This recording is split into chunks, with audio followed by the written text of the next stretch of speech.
મારું નામ ડાભી મહિપત છે કાળુભાઈ અણિયાળી કાંઠે મારું ગામ છે, તાલુકો રાણપુર, જિલ્લો બોટાદ. હું પ્રાકૃતિક ખેતી 2 વર્ષથી મરચીની કરું છું, સિંગ કરી છે.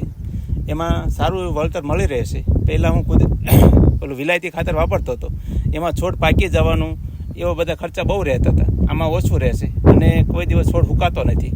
એટલે હું પ્રાકૃતિક ખેતી 2 વર્ષથી કરું છું. અત્યારે હું ખેતી લગભગ આશરે 25-30 વર્ષથી કરું છું. એટલે 2 વર્ષથી પ્રાકૃતિક ખેતીમાં અપનાવ્યું છે. સિંગ કરી છે, મરચી કરી છે, એમાં સારું ઉત્પાદન મળી રહેશે, છોડ સારો બને છે.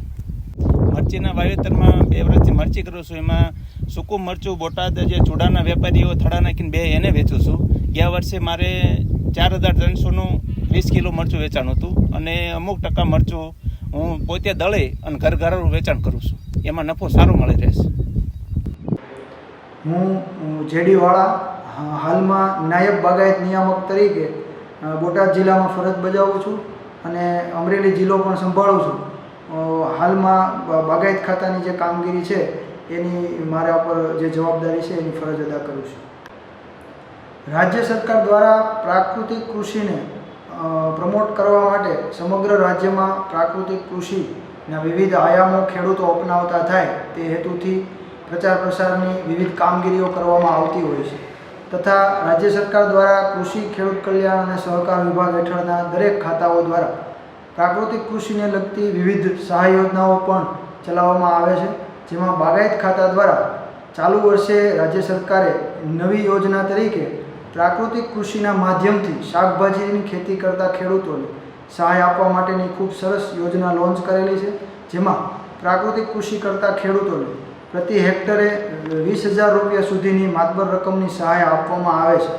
ચાલુ વર્ષે બોટાદ જિલ્લામાં તથા દરેક જિલ્લાઓ માટે આઈ ખેડૂત પોર્ટલ મારફત અત્યારે પ્રાકૃતિક કૃષિ કરતા ખેડૂતોને શાકભાજીના વાવેતરની સહાયની ઓનલાઈન અરજીઓ ચાલુ છે. જે 2 માસ માટે ખેડૂતો પાસેથી ઓનલાઈન માધ્યમથી આપણે આ અરજીઓ મંગાવીશું, જેની છેલ્લી તારીખ છે 11 ઓગસ્ટ 2024. એટલે કે હજુ પણ 1 મહિનો સુધી આ અરજીઓ આપણે સ્વીકારનાર છીએ.